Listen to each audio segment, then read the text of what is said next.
সম্পর্ক হলো আমাদের জীবনের একটি আধার। কিছু সম্পর্ক এমন যা আমরা জন্মসূত্রে লাভ করি, যেমন পরিবার, মা, বাবা। কিছু সম্পর্ক আছে যা আমরা জীবনে অর্জন করে থাকি, তা সে প্রেমের হোক, স্নেহের হোক বা বন্ধুত্বের। এই সকল সম্পর্ক লাভ করার বা গড়ে তোলার 5টি ধাপ রয়েছে। প্রথম ধাপ, কোনো ব্যক্তির সাথে আলাপ হওয়া, তার সাথে কথা বলা বা তাকে দেখা। দ্বিতীয় ধাপ, সে ব্যক্তিকে আমাদের ভালো লাগা। তৃতীয় ধাপ, আমাদের এটা চাইতে শুরু করা যে জীবনে এই ব্যক্তি যেন আমাদের বন্ধু হন, আমাদের জীবনে থাকেন, বা আমাদের কাউকে ভালোবেসে ফেলা। আর এটা আমাদের ভাবা বা চাওয়া যে সেই ব্যক্তি যেন আজীবন আমার সাথে থাকেন, আমার জীবনে আমার সাথী হয়ে। চতুর্থ ধাপ, লাভ করা। এবার এই ধাপটি অনেক মানুষের পক্ষেই খুবই সরল হয়, বড়ই সরল ভাবে নিজেদের সঙ্গীকে লাভ করে থাকেন। কিছু মানুষের জন্য এই ধাপ অত্যন্ত কঠিন হয়ে থাকে। অনেক প্রতিকূল পরিস্থিতির উপর জয়লাভ করে তারা সঙ্গীকে লাভ করেন, কিন্তু লাভ অবশ্যই করেন। এরপরে আসে পঞ্চম, অন্তিম এবং সব থেকে গুরুত্বপূর্ণ ধাপ। সেটা হলো সেই সম্পর্ক পালন করা। এটা হলো এমন এক বিষয় যা প্রত্যেক মানুষের শেখা উচিত। যদি ব্যক্তি নিজের জীবনে সম্পর্ক রক্ষা করতে শিখে যান, তবে প্রত্যেক সম্পর্ক তার জীবনকে স্বর্গ করে তুলবে। আসুন আর আমার সাথে ভালোবেসে বলুন, রাধা রাধা।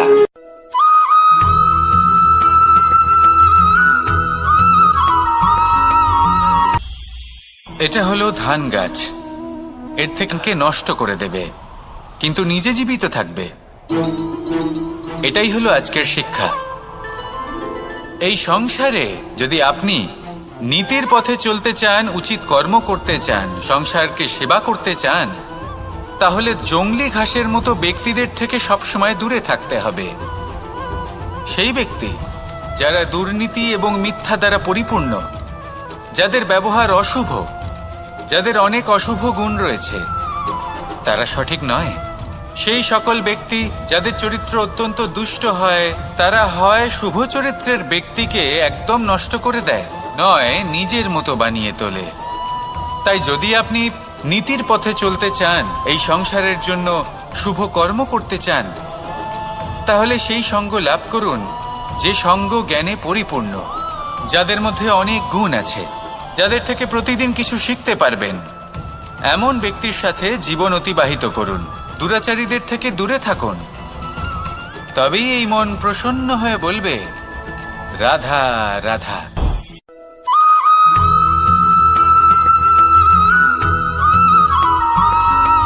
মানুষের একটি সমস্যা আছে যে মানুষ সাফল্যকে মাপতে থাকেন, লক্ষ্যপ্রাপ্তিকে মাপতে থাকেন এবং তার তুলনা করতে থাকেন যে ও এত কিছু পেল আর আমি পেলাম না,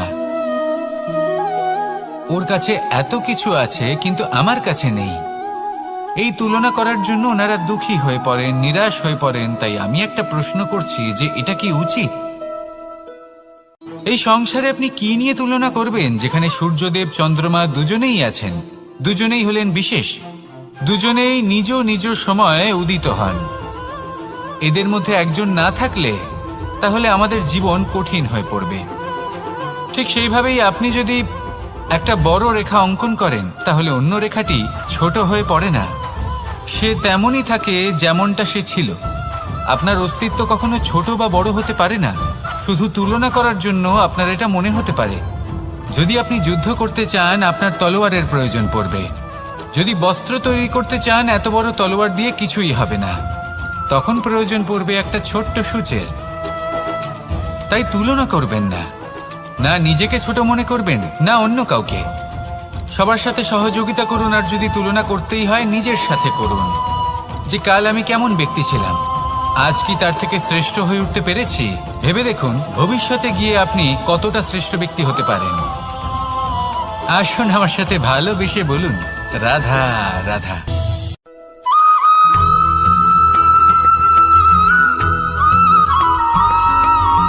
ফিরে আসছিলেন এবং তাদের ফেরার পথে হঠাৎ করে কোথাও থেকে একটি বাছুর চলে এলো।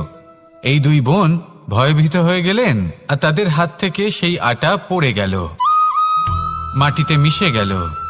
এবার এই পুরো ঘটনাক্রমে যদি কারোর বিন্দুমাত্র লাভ হয়ে থাকে, বিন্দুমাত্র আনন্দ পেয়ে থাকে, তাহলে সে কে?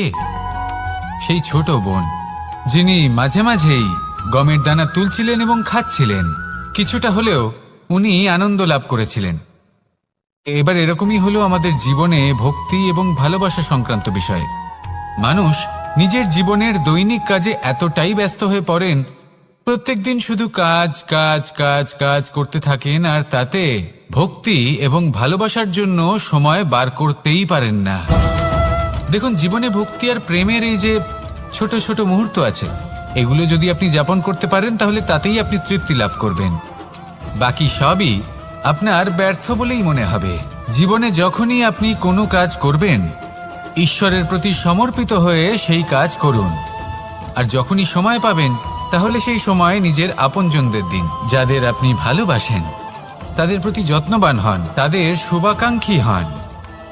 এই প্রেম আর ভক্তির ছোট ছোট মুহূর্তগুলো আপনার জীবনকে চরিতার্থ করে তুলবে।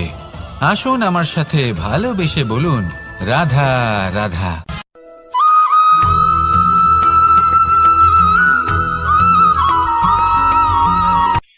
এই সংসারে সাফল্য লাভ করার জন্য জ্ঞানের প্রয়োজন হয়, পরিশ্রমের প্রয়োজন হয়, দৃঢ় নিষ্ঠার প্রয়োজন হয়, নিরন্তর চেষ্টা করা প্রয়োজনীয়। কিন্তু আরো কিছু আছে যা অত্যন্ত প্রয়োজনীয় এবং গুরুত্বপূর্ণ। তা হলো ভালো বন্ধু। তাদের থাকা অত্যন্ত প্রয়োজনীয়। যদি ভালো বন্ধু থাকে, তাহলে সময় এলে তারা ঢাল হয়ে আপনাকে সুরক্ষা করবেন।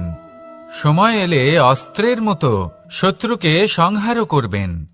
যদি তিনি জ্ঞানী হন, তাদের মধ্যে সদ্গুণ থাকে, তাহলে এই সব গুণ আপনার মধ্যেও প্রবেশ করবে। তাহলে সাফল্যের জন্য ভালো বন্ধু পাওয়া অত্যন্ত প্রয়োজনীয়। কিন্তু শুধু বন্ধু কেন, ভালো শত্রুও থাকা প্রয়োজনীয়। এবার আপনি ভাববেন, আমি কি বললাম? যদি আপনার জীবনেও ভালো অর্থাৎ শক্তিশালী শত্রু থাকে, তাহলে আপনিও শক্তিশালী হতে থাকবেন। এই শত্রু আপনাকে প্রেরিত করবে আরো বেশি শক্তিশালী হয়ে ওঠার। কখনো কোনো হরিণকে দেখুন, তীব্র গতিতে দৌড়তে থাকে। কেন তীব্র গতিতে দৌড়য়? এই কারণে নয় যে কোথাও তার জন্য মধুর ঘাস অপেক্ষা করে রয়েছে, না। সে এই কারণে তীব্র গতিতে দৌড়য় কারণ সেটা না করলে তার পেছনে একটি সিংহ আছে যে ওকে নিজের ভোজন করে ফেলবে। তাই জীবনে বিপদ, সংকট, এই সবকিছুও হলো অত্যন্ত গুরুত্বপূর্ণ। তার সম্মুখীন হতে শিখুন আর আমার সাথে ভালোবেসে বলুন, রাধা রাধা।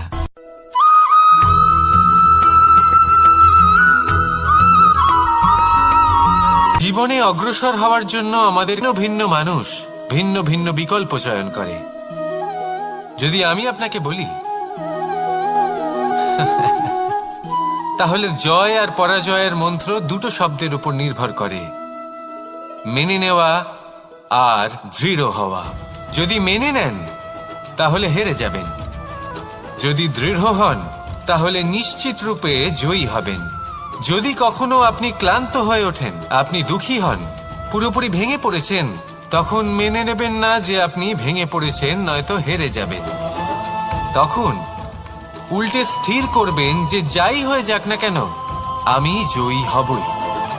আর আপনি দেখবেন যে জয় নিশ্চিত রূপে আপনার কাছেই আসবে। তাহলে এই কথা মনে রাখবেন আর আমার সাথে ভালোবেসে বলবেন, রাধা রাধা।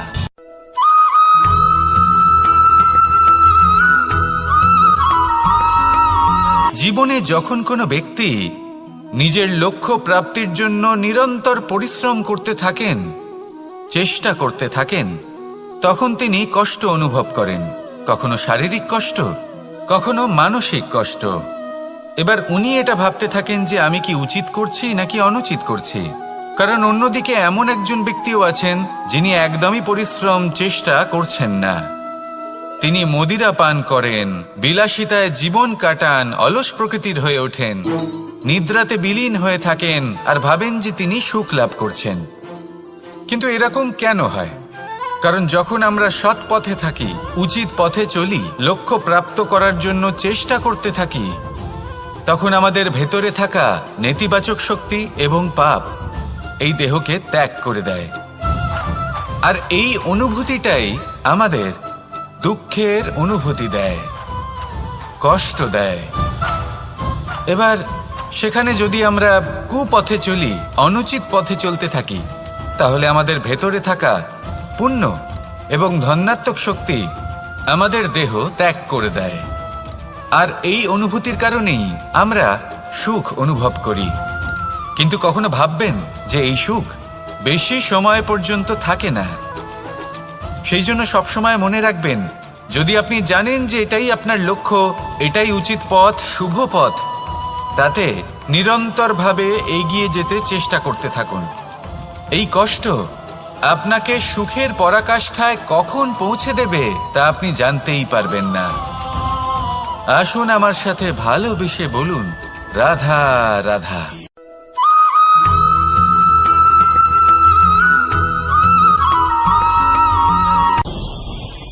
ভয়ের সাথে আমরা সবাই পরিচিত, কষ্টও আমরা সবাই পেয়েছি।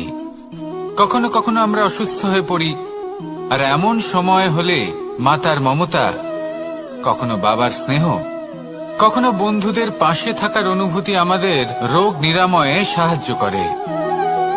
কখনো যদি আমরা নিরাশ হয়ে পড়ি, তখন যদি আমাদের কোনো আপনজন আমাদের দুটো ভালো কথা বলে, তখন আমাদের মনোবল বেড়ে যায়। ঠিক তেমন সংসারের এই রঙ্গমঞ্চে যদি আপনি পীড়িত অনুভব করেন, কিছু শুভ কথা আলোচনা করুন, কিছু স্তুতি গান করুন, কিছু মুহূর্তের জন্য হলেও নিজের ইষ্টদেবের কথা স্মরণ করুন আর প্রার্থনা করুন।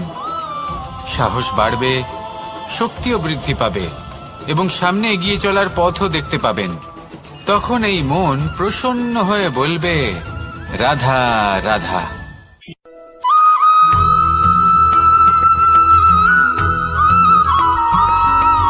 প্রত্যেক মানুষ নিজে কোনো দাসকে দেখুন, ওকে দেখে লোকে বলে যে ওর ভবিষ্যৎ সেটাই হতে পারে, অনুমান করে ফেলেন।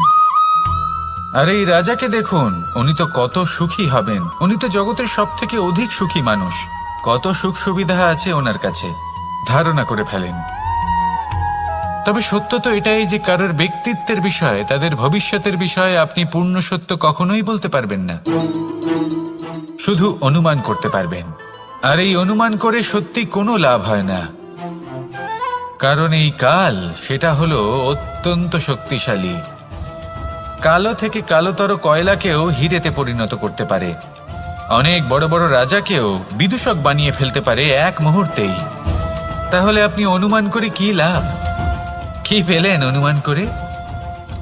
সেই জন্য কারোর বিষয়ে কোনো অনুমান করবেন না, তার ভবিষ্যতের বিষয়ে অনুমান করতে যাবেন না, কারোর বিষয়ে কোনো ধারণা করে নেবেন না। কিছু করতে হলে ভালোবাসুন, সবার মধ্যে ভালোবাসা ছড়ান, সবার মধ্যে ধনাত্মক ভাব ছড়ান।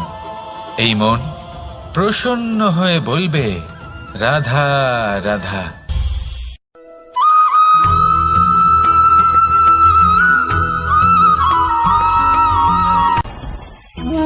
ভোজন। এবার ভোজন সংগ্রহ করার জন্য মানুষ কি না করেন, সব সময় চেষ্টা করতে থাকেন, ফসল উৎপাদনের জন্য অনেক পরিশ্রম করতে থাকেন, কিন্তু অনেক সময় অনেক পরিশ্রম করার পরেও ফসল ভালো উৎপাদন হয় না। এর কারণ কি? কারণ হলো এটাই যে আপনি পরিশ্রম হয়তো অনেক করেছেন, কিন্তু আপনার নজর তো সেই বীজের দিকে ছিলই না যা আপনি রোপণ করেছেন। সেই জন্য সব সময় কোনো বীজ রোপণ করার আগে তাকে পরখ করে দেখুন, তা অত্যন্ত আবশ্যক। আর সেইভাবেই যখনই কোনো কর্মের প্রশ্ন আসে, তাহলে সেখানে শুধুমাত্র পরিশ্রম যথেষ্ট নয়, সেই কাজের প্রতি আপনার কর্তব্য কি, আপনার উদ্দেশ্য কি, সেটা জানা হলো অত্যন্ত গুরুত্বপূর্ণ। তাই কর্ম করুন, কিন্তু সেই কর্মের প্রতি আপনার যা উদ্দেশ্য তার মাহাত্ম্য বুঝতে চেষ্টা করুন। তাহলে আসুন আমার সাথে ভালোবেসে বলুন, রাধা রাধা।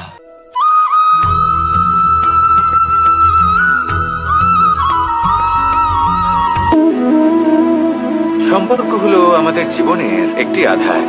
কিছু সম্পর্ক এমন যা আমরা জন্মসূত্রে লাভ করি, যেমন পরিবার, মা, বাবা। কিছু সম্পর্ক আছে যা আমরা জীবনে অর্জন করে থাকি, তা সে প্রেমের হোক, স্নেহের হোক বা বন্ধুত্বের।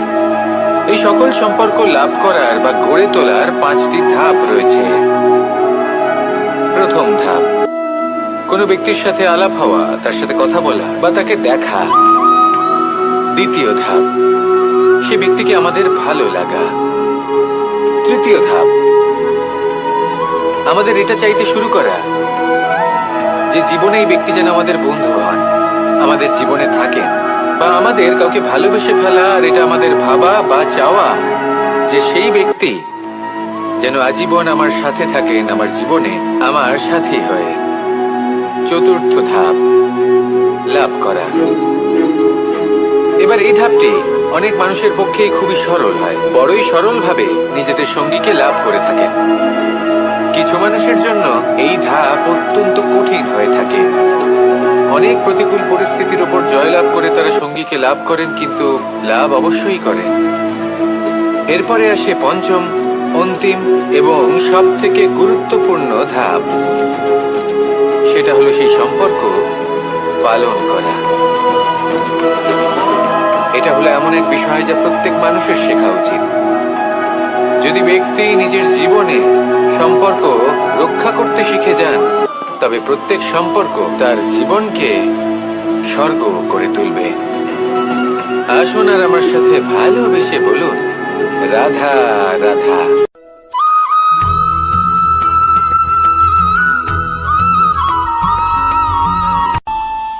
আমাদের মনে যখন কোনো প্রশ্ন ওঠে, কোনো দ্বন্দ্ব জাগে, তখন আমরা যাই আমাদের গুরুর কাছে, আমাদের আরাধ্যের কাছে গিয়ে জিজ্ঞেস করি।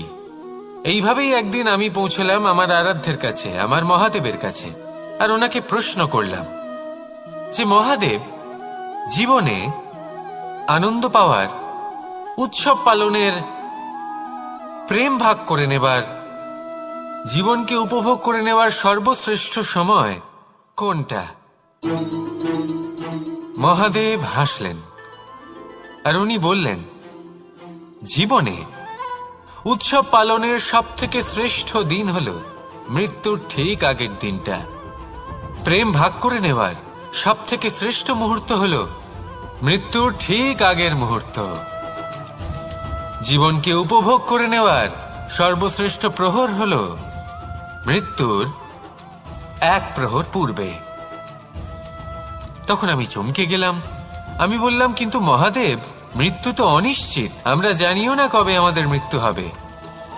মহাদেব আবার হাসলেন। উনি বললেন যে যদি আমরা এভাবে জীবন কাটাই যে আমরা জীবনের প্রত্যেক দিন, প্রত্যেক মুহূর্ত, প্রত্যেক প্রহর শেষ বলে মনে করি, তাহলে আমাদের সমস্ত জীবন আনন্দের সাথেই অতিবাহিত হবে। কি বলেন?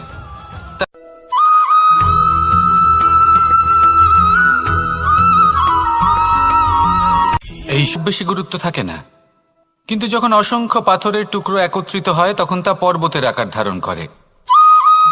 সেইভাবেই কিছু মানুষ যখন একত্রিত হন তখন তৈরি হয় পরিবার, কিছু পরিবার যখন একত্রিত হয় তখন তৈরি হয় সমাজ, যখন অনেক সংখ্যক সমাজ একত্রিত হয় তখন তৈরি হয় রাজ্য।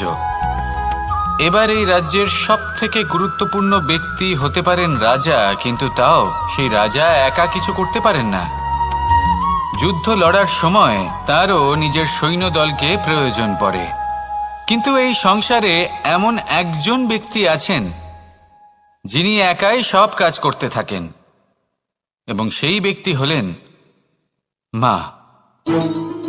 আমাদের জীবনে একজন পিতার ভূমিকা কিন্তু নিঃসন্দেহে অমূল্য, কিন্তু আমাদের সকলের জীবনে যে ভূমিকা একজন মায়ের তা অন্য কারোর থাকে না।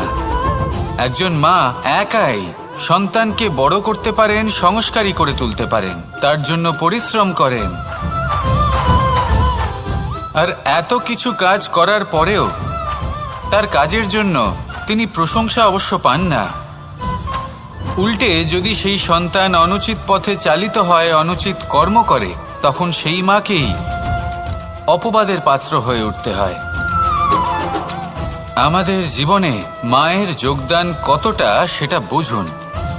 আপনাকে বড় করে তোলার জন্য উনি কতটা পরিশ্রম করেছেন সেটা বুঝুন। আজ থেকে, এখন থেকে, এই মুহূর্ত থেকে মাকে সম্মান করতে শিখুন। যখন সময় পাবেন, যখন সুযোগ হবে, তখন তার প্রশংসা করুন। ওনারও ভালো লাগবে। আর মায়ের এই মমতার জন্য, তার এই ভূমিকার জন্য আসুন সবাই মিলে আমরা তাকে প্রণাম করি আর সকলে মিলে ভালোবেসে বলি, রাধা রাধা।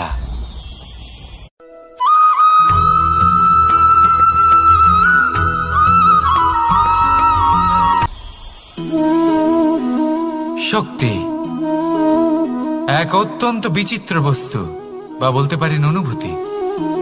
পিতা সবসময় চান যেন তিনি তার শক্তি পুত্রকে। আসুন আপনাকে সহজে বোঝাই।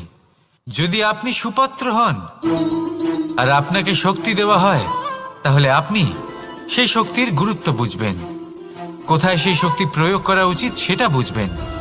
আর এটা যেহেতু অর্জন করা শক্তি হবে, সেই শক্তির অপব্যবহার হবে না।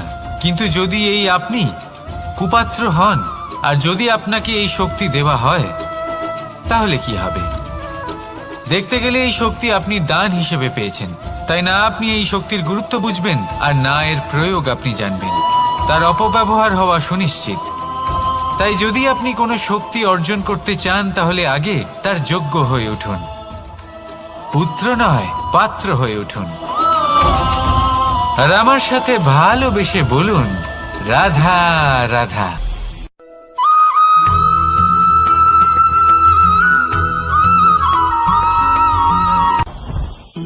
জীবনে কিছু শেখা অত্যন্ত গুরুত্বপূর্ণ। এবার কি কি শিখতে হবে সেই সব শেখানোর জন্য অনেক শিক্ষক রয়েছেন, কিন্তু কি শিখবেন না আর কি করবেন না, এটা আমাদের নিজের অভিজ্ঞতা দিয়ে শিখতে হয়। কিন্তু তার মানে এটা নয় যে যদি আপনাকে শিখতে হয় যে আগুনের তাপ কতটা, আপনাকে আগুনের মধ্যে হাত দিতে হবে। না, অন্য কারোর অভিজ্ঞতা দ্বারাও শিখতে পারেন। প্রশ্ন শুধুমাত্র একটাই যে আপনি কি শিখতে চান নাকি চান না। যদি আপনি এটাই ভাবেন যে আমি শুধুই নিজের অভিজ্ঞতা দ্বারাই শিখতে চাই, তাহলে জীবনকাল ছোট মনে হবে, অনেক কিছুই শিখতে পারবেন না। তাই নিজের সাথে সাথে বড়দের অভিজ্ঞতা দ্বারাও শেখা শুরু করে দিন। এই সংসারের অভিজ্ঞতা দ্বারা শিখতে শুরু করে দিন। আর এটা নিশ্চিত রূপে শেখা আবশ্যক যে কখন কি করবেন না, কোথায় থামতে হবে আর কোথায় থামবেন না। তাহলে আসুন আর আমার সাথে ভালোবেসে বলুন, রাধা রাধা।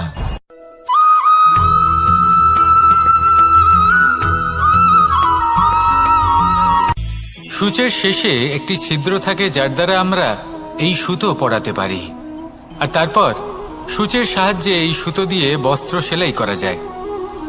কিন্তু যদি সুতোটা সোজা করে ধরা না হয়, তাহলে সূচে কখনো এই সুতো পরানোই সম্ভব নয়। যদি এতে কোনো গিঁট পড়ে, তখন তা কখনোই এই ছিদ্র দ্বারা প্রবেশ করা সম্ভব নয়। ঠিক এইভাবেই যদি আপনি কারোর জীবনে প্রবেশ করতে চান, কারোর অন্তরে প্রবেশ করতে চান, তাহলে আপনাকেও সহজ থাকতে হবে। এতে কোনো গিঁট থাকলে চলবে না, অর্থাৎ মনে যাতে কোনো মালিন্য না থাকে, যেন কোনো কুচিন্তা না থাকে। যদি এসব থাকে, তাহলে আপনি কখনো কারোর জীবনে প্রবেশ করতে পারবেন না। আর যদি কোনোভাবে আপনি প্রবেশ করেও যান, তাহলে তার মনে ঘর করতে পারবেন না। নিজেকে এই সুতোর মতন করে তুলুন, সহজ। মনে যেন কোনো কুচিন্তা না থাকে, সবার প্রতি যেন সদ্ভাবনা থাকে, শুভ চিন্তা থাকে। এমনটা করতে থাকুন। এমন একটা দিন আসবে যেদিন এই সমস্ত সংসারের ব্যক্তির মনে আপনি বাস করবেন, আর তখন এই মন প্রসন্ন হয়ে বলবে, রাধা রাধা।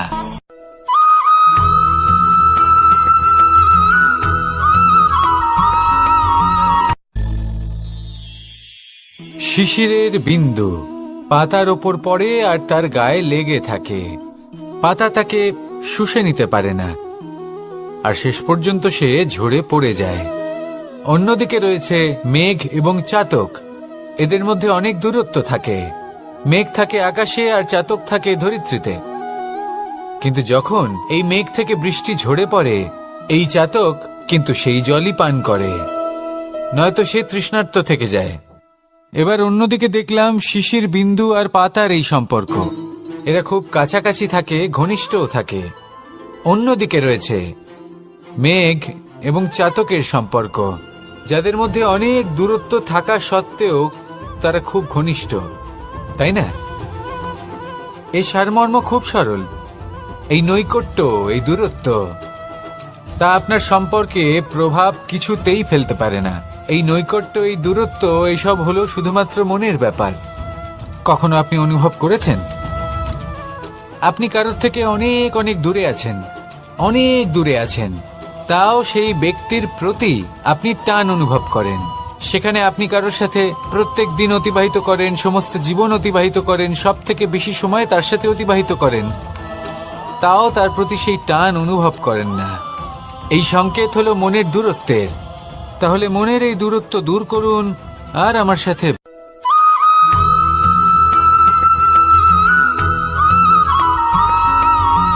এই সংসারে সব থেকে বড় ব্যক্তি কে? আপনি বলবেন এই কেমন ধরনের প্রশ্ন, কিন্তু এটা হলো সব থেকে উচিত প্রশ্ন। কেউ এর উত্তর দেবে যে সেই মহাপ্রতাপী রাজা, তিনি হলেন সব থেকে বড় ব্যক্তি, সেই বড় রাজনীতিবিদ, তিনিই সব থেকে বড় ব্যক্তি। আমি আপনাকে জানাই যে সংসারের সব থেকে বড় ব্যক্তি হলেন তিনি, যার সাথে দেখা করলে আপনি নিজেকে ছোট মনে করবেন না।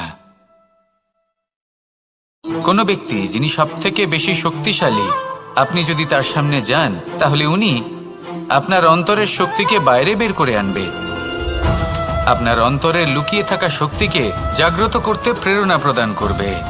তিনি হলেন বড় ব্যক্তি, তিনি হলেন মহান ব্যক্তি। তিনি নন যিনি নিজের বল এবং ঐশ্বর্য দ্বারা আপনাকে তার সামনে ছোট প্রমাণ করবেন। এবং সেই জন্য মহাদেব আমার আরাধ্য হলেন আমার খুব প্রিয়। কারণ রাজা হোক বা ফকির, কেউ যদি ওনার সামনে যান তাহলে সে নিজেকে ছোট মনে করেন না। আপনিও যদি জীবনে অনেক বড় হতে চান তাহলে কাউকে কখনো নিজেকে ছোট মনে করতে দেবেন না। তার অন্তরে বড় হয়ে ওঠার প্রেরণা প্রদান করুন। আসুন আমার সাথে ভালোবেসে বলুন, রাধা রাধা।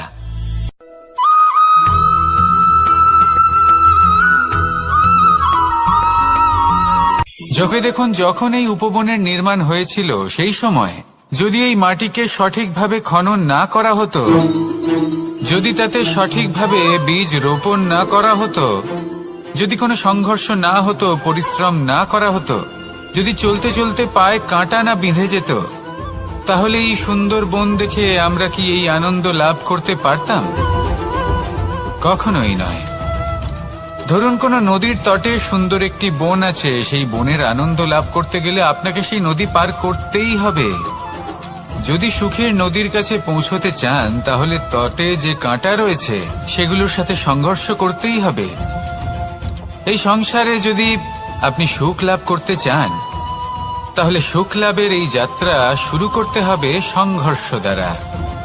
তাহলে সংঘর্ষকে স্বাগত জানান, এর পেছনেই সুখ রয়েছে যা আপনার জন্য অপেক্ষা করছে। এবার হাসুন আর আমার সাথে ভালোবেসে বলুন, রাধা।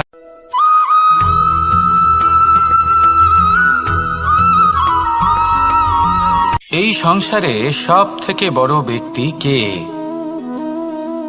আপনি বলবেন এই কেমন ধরনের প্রশ্ন, কিন্তু এটা হলো সব থেকে উচিত প্রশ্ন। কেউ এর উত্তর দেবে যে সেই মহাপ্রতাপী রাজা, তিনি হলেন সব থেকে বড় ব্যক্তি, সেই বড় রাজনীতিবিদ, তিনিই সব থেকে বড় ব্যক্তি। আমি আপনাকে জানাই যে সংসারের সব থেকে বড় ব্যক্তি হলেন তিনি, যার সাথে দেখা করলে আপনি নিজেকে ছোট মনে করবেন না। কোনো ব্যক্তি যিনি সব থেকে বেশি শক্তিশালী, আপনি যদি তার সামনে যান তাহলে উনি আপনার অন্তরের শক্তিকে বাইরে বের করে আনবে, আপনার অন্তরের লুকিয়ে থাকা শক্তিকে জাগ্রত করতে প্রেরণা প্রদান করবে। তিনি হলেন বড় ব্যক্তি, তিনি হলেন মহান ব্যক্তি। তিনি নন যিনি নিজের বল এবং ঐশ্বর্য দ্বারা আপনাকে তার সামনে ছোট প্রমাণ করবেন। এবং সেই জন্য মহাদেব আমার আরাধ্য হলেন আমার খুব প্রিয়। কারণ রাজা হোক বা ফকির, কেউ যদি ওনার সামনে যান তাহলে সে নিজেকে ছোট মনে করেন না। আপনিও যদি জীবনে অনেক বড় হতে চান তাহলে কাউকে কখনো নিজেকে ছোট মনে করতে দেবেন না। তার অন্তরে বড় হয়ে ওঠার প্রেরণা প্রদান করুন। আসুন আমার সাথে ভালোবেসে বলুন, রাধা রাধা।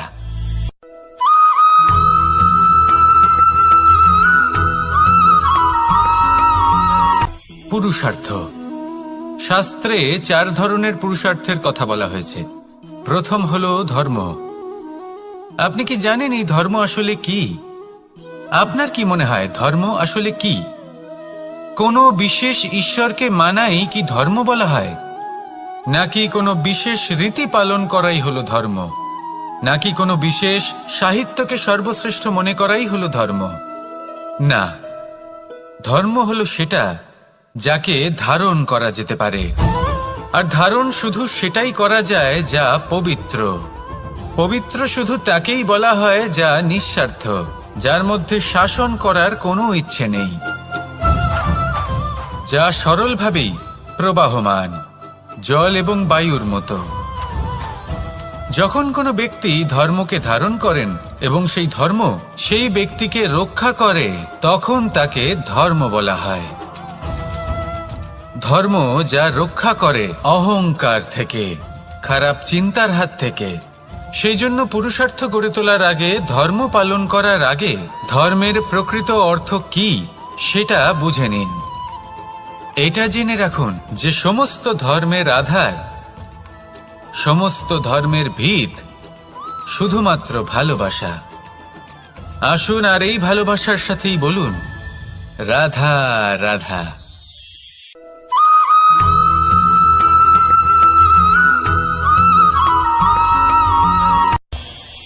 এই সংসারে আমরা প্রকাশ কোথা থেকে পাই?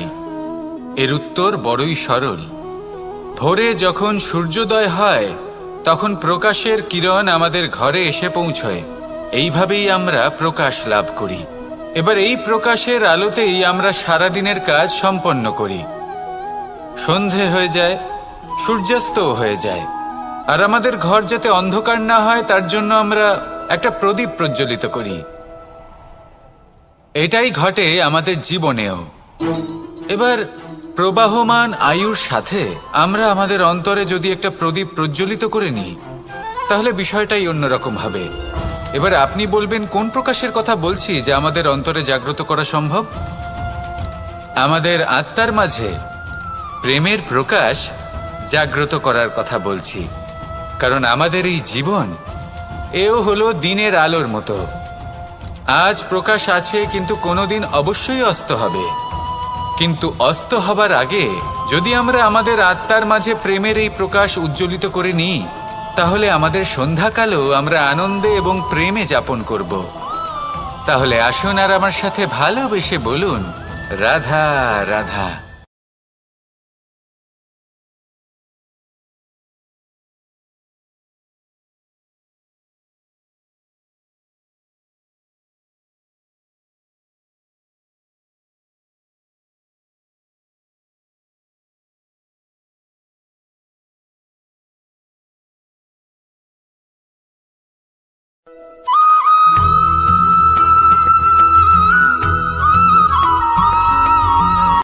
সংসারে আমাদের জীবনে যখন কোনো সুখ বা দুঃখ আসে, তার জন্য আমরা কাউকে না কাউকে অবশ্যই দায়ী করে থাকি, তাই না? এই ব্যক্তি আমাদের সাথে এরকম কাজ করেছেন, তাই আমার সাথে এমন হলো। ওই ব্যক্তি যদি এমনটা না করতেন তাহলে আজ আমি ওই স্থানে পৌঁছতে পারতাম। সবই আপনার দৃষ্টিভঙ্গির ওপর নির্ভরশীল। আর যদি আপনার দৃষ্টিভঙ্গি এমন হয় তাহলে তা অনুচিত। সত্যি কথা বলতে এই সংসারে ভিন্ন ভিন্ন ধরনের মানুষ আছে। এটা আপনার ওপর নির্ভর করছে কিভাবে তাদের স্বাগত জানাবেন। একবার ভাবুন, আমি আমার দুটো হাত সামনে নিয়ে এলাম, দুটো মুঠো খুলে দিলাম। দুই প্রকারের মানুষ আসবেন, কিছু না কিছু দিয়ে যাবেন।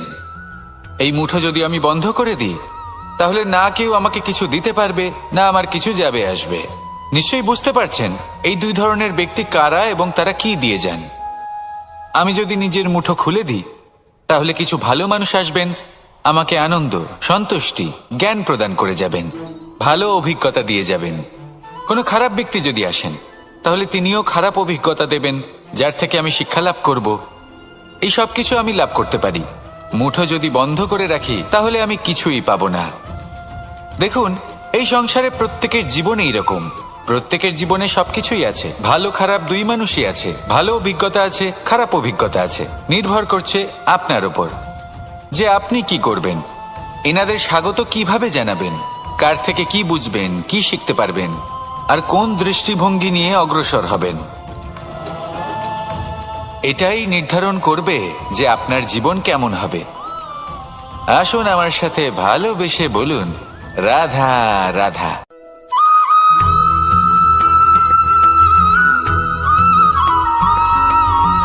ভালো, শুধু ওনাদের কঠোর ব্যবহার দেখলে আমরা একটু ভয় পেয়ে যাই। এবার ওনাদের এই কঠোর ব্যবহার আমাদের ভালো না লাগলেও অত্যন্ত আবশ্যক, কারণ মাতার থেকে আমরা যে শক্তি লাভ করি তা যেন নিয়ন্ত্রণ হারিয়ে বিধ্বংসী না হয়ে ওঠে, আমরা যেন কোনো কুপথে না চলে যাই, আমরা কখনো যেন দোষ না করে ফেলি। শুধু সেই জন্য পিতা এবং গুরু একটু কঠোর হয়ে ওঠেন, এবং ওনাদের এই কঠোর আচরণ ভবিষ্যতে গিয়ে আমরা অবশ্যই বুঝতে পারি। জীবনে কিছু বছর আমরা এগিয়ে যাই আর তারপর আমরা বুঝতে পারি যে বাবা এবং গুরু আমাদের যথেষ্ট ভালোবাসতেন, কিন্তু ওনাদের ভালোবাসার বহিঃপ্রকাশ আলাদা। প্রয়োজনীয় হলো এটা দেখার, এটা বোঝার যে শুরু থেকে আমাদের প্রতি ওনাদের আচরণ কেমন ছিল।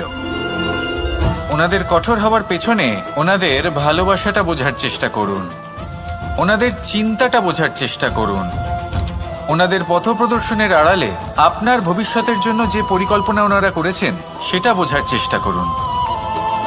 তখন আপনারা বুঝতে পারবেন ওনাদের ভালোবাসাকে। আপনার মনের মধ্যে আপনা থেকেই ওনাদের প্রতি সম্মান জেগে উঠবে।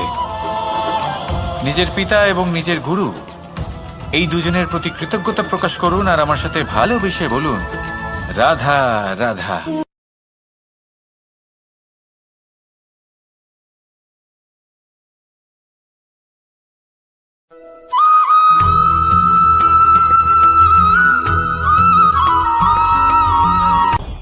আপনি কখনো পর্বতের শিখরে উঠেছেন? আপনি দেখতে পাবেন পর্বতের পদতলে প্রচুর সুন্দর ফুল রয়েছে, সবুজ বনানী রয়েছে। যত আপনি ওপরে উঠতে থাকবেন তত ফুল কমতে থাকবে, সবুজ বনানী কমতে থাকবে।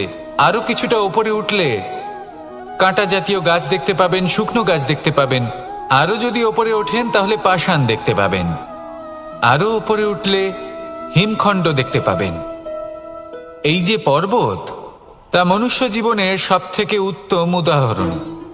মানুষ যখন সাফল্যের শিখরে পৌঁছতে চান, মহানুভবতার শিখরে পৌঁছতে চান, পথে যত আস্তে আস্তে উপরে উঠতে থাকেন ততই ভৌতিক বস্তু তার থেকে বিচ্ছিন্ন হতে থাকে। যদি তিনি সেই ভৌতিক বস্তুগুলি ত্যাগ না করতে পারেন তাহলে কখনোই সেই স্থানে পৌঁছতে পারবেন না। আর মানুষ যদি উচিত ত্যাগ করতে পারেন, পথে অগ্রসর হতে থাকেন, এগোতে থাকেন, তাহলে একদিন না একদিন তিনি মহানুভবতার, জ্ঞানের, সাফল্যের হিমের স্বাদ অবশ্যই লাভ করবেন। মনে রাখবেন, মানব জীবনে ত্যাগ হলো অত্যন্ত গুরুত্বপূর্ণ অংশ। আসুন আমার সাথে ভালোবেসে বলুন, রাধা রাধা।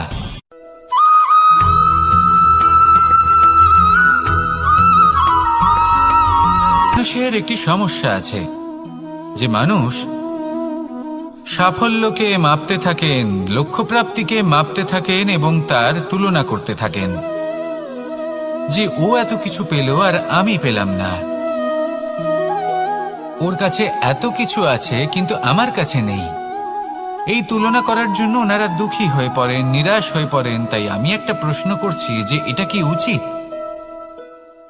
এই সংসারে আপনি কি নিয়ে তুলনা করবেন, যেখানে সূর্যদেব, চন্দ্রমা দুজনেই আছেন, দুজনেই হলেন বিশেষ, দুজনেই নিজ নিজ সময়ে উদিত হন। এদের মধ্যে একজন না থাকলে তাহলে আমাদের জীবন কঠিন হয়ে পড়বে। ঠিক সেইভাবেই আপনি যদি একটা বড় রেখা অঙ্কন করেন তাহলে অন্য রেখাটি ছোট হয়ে পড়ে না, সে তেমনই থাকে যেমনটা সে ছিল। আপনার অস্তিত্ব কখনো ছোট বা বড় হতে পারে না। শুধু তুলনা করার জন্য আপনার এটা মনে হতে পারে। যদি আপনি যুদ্ধ করতে চান, আপনার তলোয়ারের প্রয়োজন পড়বে। যদি বস্ত্র তৈরি করতে চান, এত বড় তলোয়ার দিয়ে কিছুই হবে না। তখন প্রয়োজন পড়বে একটা ছোট্ট সূচের। তাই তুলনা করবেন না, না নিজেকে ছোট মনে করবেন, না অন্য কাউকে। সবার সাথে সহযোগিতা করুন, আর যদি তুলনা করতেই হয় নিজের সাথে করুন, যে কাল আমি কেমন ব্যক্তি ছিলাম, আজ কি তার থেকে শ্রেষ্ঠ হয়ে উঠতে পেরেছি। ভেবে দেখুন ভবিষ্যতে গিয়ে আপনি কতটা শ্রেষ্ঠ ব্যক্তি হতে পারেন। আসুন আমার সাথে ভালোবেসে বলুন রাধা রাধা।